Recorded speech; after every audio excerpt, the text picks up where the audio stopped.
女士们、先生们，我们已经抵达上海浦东国际机场，请保持安全带系好，直到安全带指示灯熄灭，飞机完全停稳且客舱灯光亮起时再起身。下机时，请您再次检查座椅周围，确认携带好手机、耳机等小型电子设备，以及护照证件等随身物品。感谢您搭乘中国东方航空班机，下次旅途再会。Ladies and gentlemen, welcome to Shanghai Pudong International Airport. Please keep your seatbelt fastened until the alarm is off. The aircraft has come to complete stop and the cabin lights are on.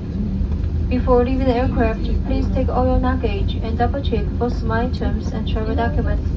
Thank you for flying with China Eastern Airlines. See you next time.